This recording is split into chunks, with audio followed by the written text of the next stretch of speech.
آپ صلی اللہ علیہ وسلم 8 رکعت تک بھی ثابت ہے کہ تہجد کی نماز کو پڑھا کرتے، اور یہ مسئلہ یاد رکھیں، تہجد کی کم از کم 2 رکعتیں، اگر آپ 2 رکعت بھی پڑھ لیتے ہیں، فجر کا وقت جب شروع نہیں ہوا، یعنی جو سحری کا وقت ہوتا ہے، جب تک ہم سحری کھاتے رہتے ہیں، جب روزہ رکھتے ہیں، تو جو فجر کا وقت ابتدائی وقت یعنی شروع ہونے کا وقت، اس سے پہلے اگر کوئی آدمی 2 رکعت بھی اٹھ کر تہجد کی نماز پڑھ لیتا ہے تو اسے تہجد کی فضیلت مل جائے گی۔ اچھا، رات میں کسی حصے میں 12 بجے رات کو عشاء پڑھ کے سو گیا، اب جب بھی آنکھ کھلی، تہجد کا ٹائم نہیں ہے، یہ بات یاد رکھیں۔ کچھ لوگ سمجھتے ہیں کہ شاید یہ ٹائم تہجد کا ہے، جیسے دوسری نمازوں کا ٹائم ہے، اس طرح فکس تہجد کا ٹائم نہیں۔ عشاء پڑھ کے جب بھی آپ اٹھیں گے، سو کے یعنی اٹھ گئے، عشاء پہلے پڑھ لی،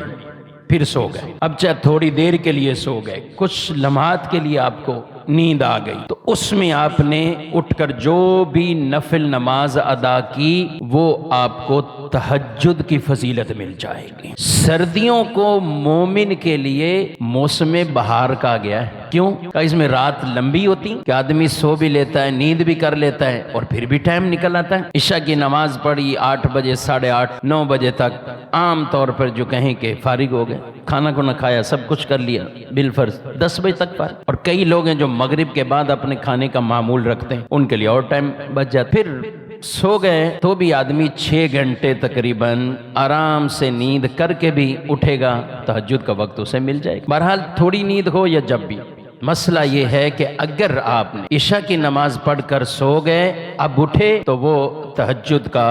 وقت ہے، جو بھی نفل پڑھیں گے تہجد نماز ہو جائے۔ 2 رکعت کم از کم، زیادہ زیادہ 8 بھی ثابت ہے نبی پاک صلی اللہ علیہ وسلم سے، تو اب آپ نے 2 پڑھی، 4 پڑھی، 6 پڑھی، 8 پڑھی، تو یہ